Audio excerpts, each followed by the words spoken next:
Right, time to write that novel. Okay, let's see. I've got my unicorn magic pad here, and I'm just going to be writing a really good novel about unicorns. Okay, unicorns. There once was a unicorn who lived in a unicorn kingdom, and its name was Gary. What are you doing? I'm writing my novel. About what? Unicorns called Gary, of course. Why are you writing that? I'm glad you asked, Sarah. You see, why does anyone write anything?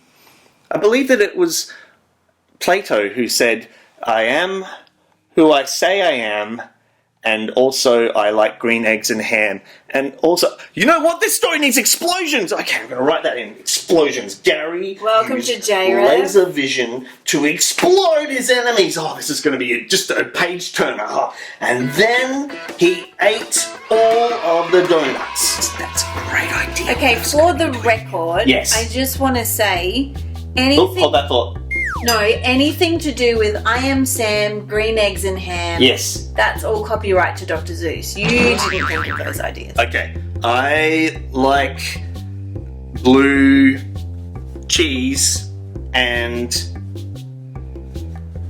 hot dogs. There we go. Fixed. It's not really a story, that's just a statement. Oh, And you you're actually right. don't like blue cheese. You say it tastes too strong. It smells like feet. Yeah. Hey, JRev, have you ever written a novel? Well, it doesn't even have to be a novel. Maybe you've written a short story. Have you even written a word? Yeah. Do you know how to write your A name? lot of them know how to do some writing. That is fantastic. Yeah. Hello, today we are going to make a terrarium. So this is all the stuff that you need. You need a container, some soil, blue tack, something to put in your terrarium, some rocks and some plant offcuts. So let's see how we go. So your container could be anything. You could use, I've just got this old like yogurt container, but maybe you've got like a jar, like a pasta sauce jar, something like that. And the first thing that you need to do is to put some soil in the bottom of it. Now I've just taken this soil literally out of my front garden, and I've mixed it together with a little bit of water just to kind of help it pat down, wet down to the bottom. And then I've got a couple of rocks that I actually got from the local park. And again, I'm just layering some more soil over the top of the rocks. It's just to weigh the container down, especially because mine is plastic. I didn't want to knock it over. So you can see then I'm just adding a little bit more water, a little bit more soil, a little bit more water. Then I've got a few rocks in kind of to make it a bit more decorative. Now, I'm adding in some succulent offcuts. In my front garden, I'm lucky enough to have a few succulent plants, so I just cut off a few little bits and pieces. But you might have some grasses or some other little plants that mum or dad or the grown-ups that you live with might be able to help you to cut and place inside of your terrarium. Now, because I'm building a dinosaur terrarium, I wanted to make it look a little bit prehistoric. I wanted it to look like the dinosaurs had some vegetation to munch on. Look how cool these guys are. I love dinosaurs. Do you love dinosaurs? So the next thing I'm going to do is place these dinosaurs inside my terrarium so it looks like they're living in there. It's a bit like I'm building my own Jurassic Park. This is so cool. I mean, look at this guy. Look at the spikes on his back.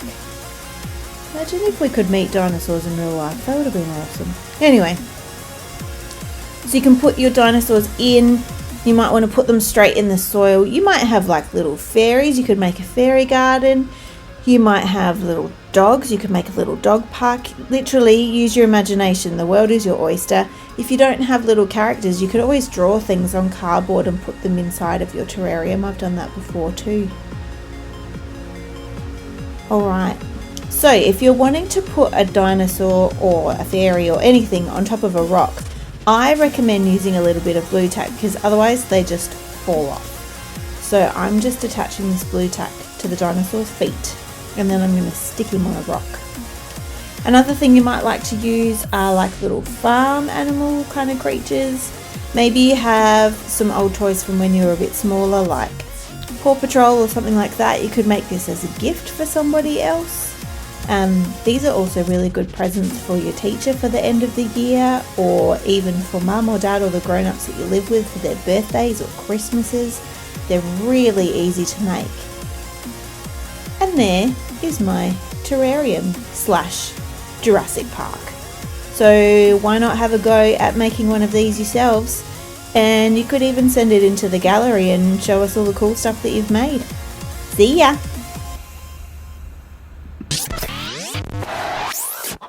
Yeah, and then there's a car chase, and then there's some more explosions. I'm going to need to leave 10 pages. You're not really for... writing the story, you're kind of just writing out your ideas. Are you planning your novel? Is that more what you're doing at the moment? No, this is purely stream of consciousness. I mean, point in case, I wrote exactly what you just said down on the page. So at some point, people are going to be reading you're questioning me about what I'm writing. So it's going to get a little confusing for the reader. So if you cannot interrupt the genius at work, please. No, I actually feel like I might be able to help you because I have previously entered some short story competitions and won certificates. Hang on.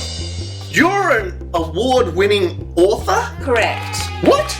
Yeah, in grade 2 and grade 3, my short stories won prizes and certificates from the Salisbury Council, and I got my award presented to me by the Honourable Frances Bedford like she's the best ever. Wow. I am in the presence of royalty here, JRev. I think I might put my book down, but you know what, Sarah? Yes? I feel like that since you won awards in year 2 and 3, yes, I feel like there's got to be some budding authors in JRev, and surely. You know what? What? We could find that out if they write into the JRev letterbox! Yeah, I really hope that they do. I really, really, really hope that. And I promise, we promise, hand on our heart, that that's not your heart. That's definitely not your heart. We promise not to copyright your material or to steal it for any other purposes. We will honour everything that you send us. I might put it in my book about unicorns. No, don't. It belongs to the author. Okay, alright. So here's the deal, JRev. If you've written something, whatever it is, we would love to show it on the show. So please get a grown-up to help you send it into this address, and hopefully we can have like an excerpt of it. Yeah, that sounds awesome. Yeah.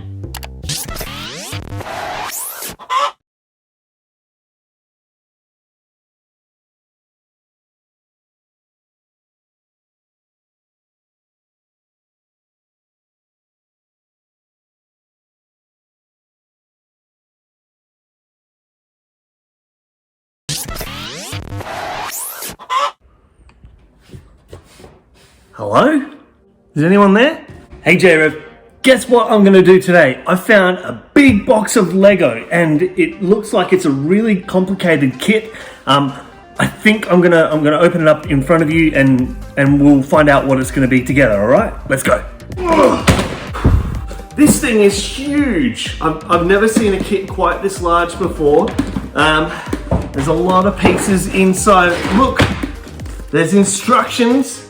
It's no picture of what it's supposed to be, but it's got kind of drawings and stuff there. So I'm going to see if I can follow along and we'll see what we make with all of this Lego. Alright, it says here, always operate the product from a power source of the same voltage, frequency and rating as on the product identification plate. Oh, so this must be one of those really cool like battery powered Lego kits. Okay, yep, make sure all electricity is turned off. Yep, I've got that. Yep, okay. The lowest point of the fan. Okay, so it needs a fan blade. That looks like a blade. And then there's like a round thing or something. Here's a round thing. Oh, it needs like a bracket or something. So put that there. Put that there. Yep, that's good. How to fit remote receiver. Ooh, it's a remote control. Excellent. Okay, so that looks like it's a good start, but it's going to need some buttons there. And I'll put this there. That looks like a button. I'll use that. I think that'll be like the off button. I'll put this here. That's a good idea.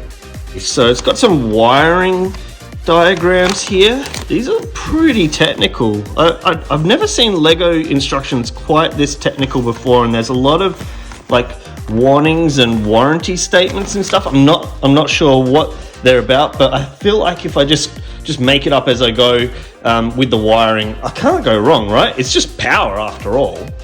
Alright, you go there, and then that goes there, and that goes onto there, the helicopter part there. This thing definitely needs to go on here. If I know anything about power Lego, it's that you need to have doors on things.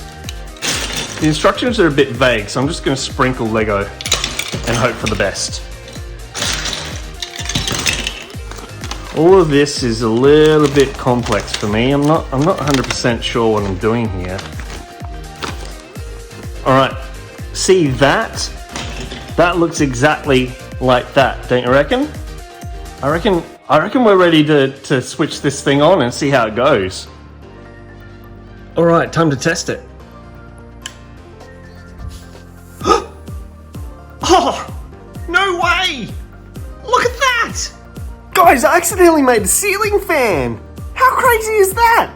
Oh, that's brilliant. Wonder if it has another speed. Look!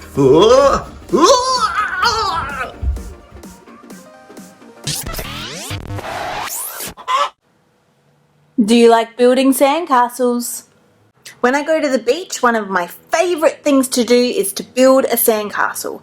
And I don't know about you, but when I was a kid, I definitely would dig out these big tunnels under my castle and see if I could fit my whole arm through them or a leg through them. It's pretty fun.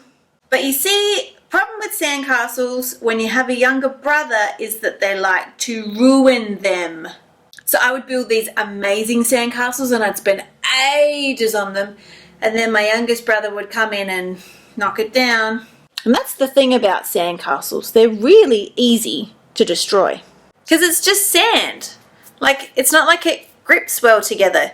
You really can just push it over.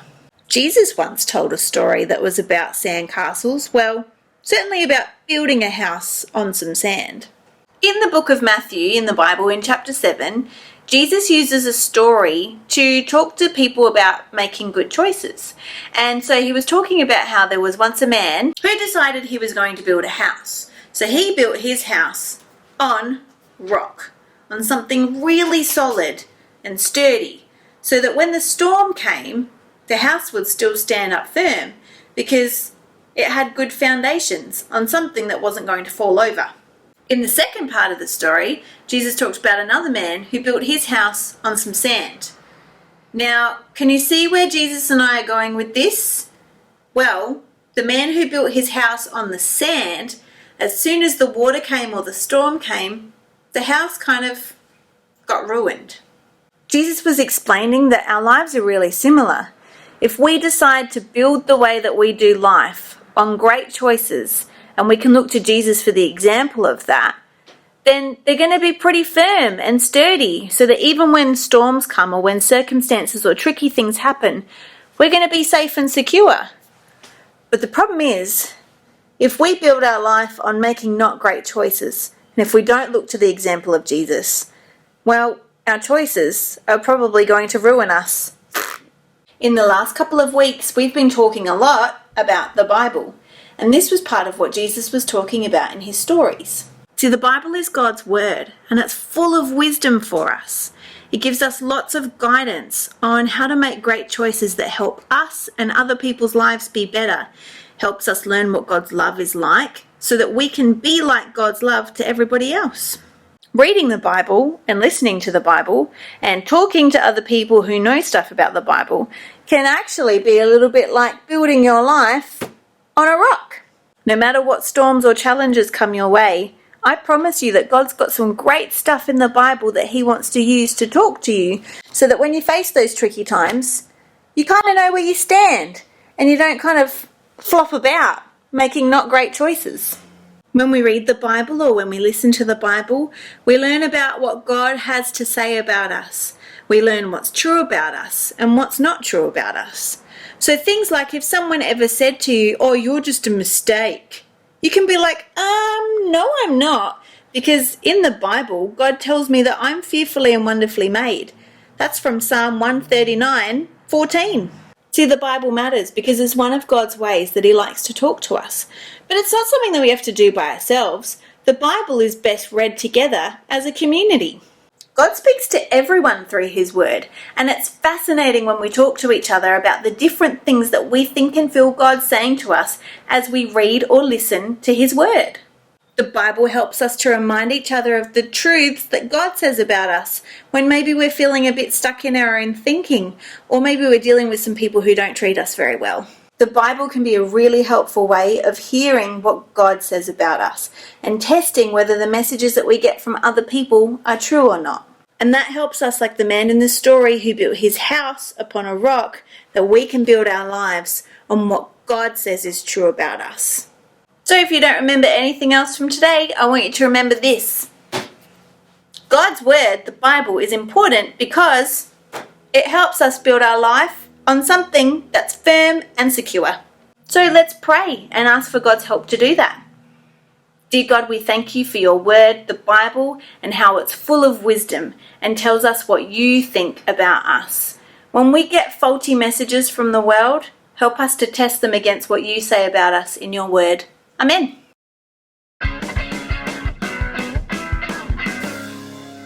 Our memory verse is from Isaiah 48.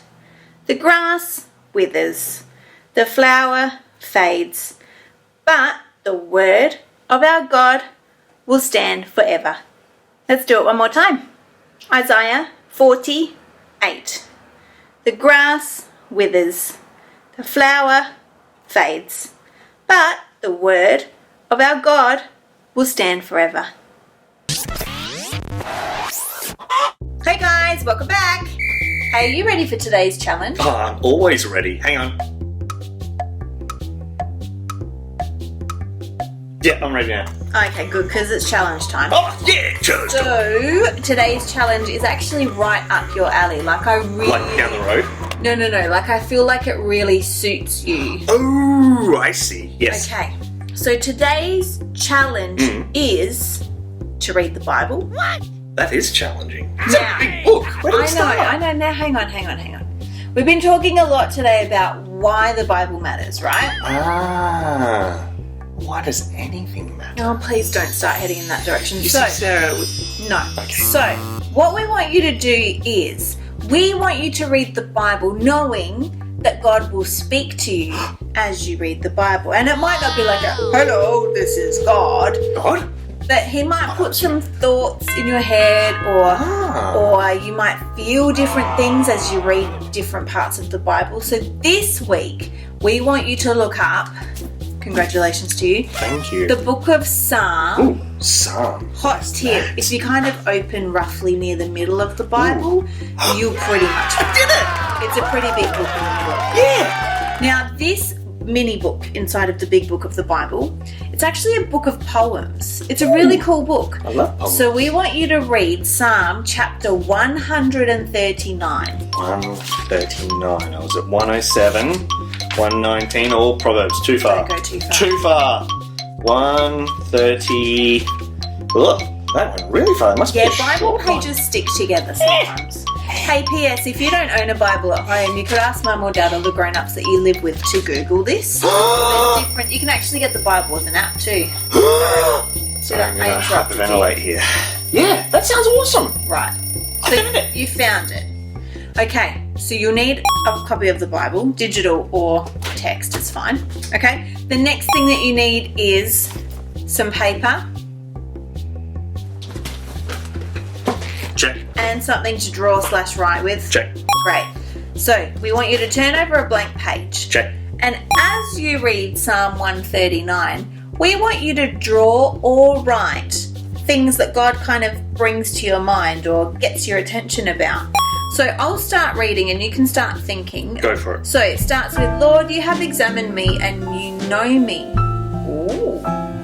You know everything I do. From far away, you understand all my thoughts. What thoughts do you think God understands about you, Chris? God understands that I love hamburgers. He knows me. He does. He knows me really well. I love hamburgers. So we want you to give that a go this week. as you read this chapter more and more, it just tells you amazing things about yourself and how God made you. So we really want you to give this one a go. That's awesome. Hey, this has made me hungry, and I want to see what else God has to say to me. So can I finish that? I'm going to Sure that. can. See you next later. time. Oh, yeah, that's pretty cool. No way.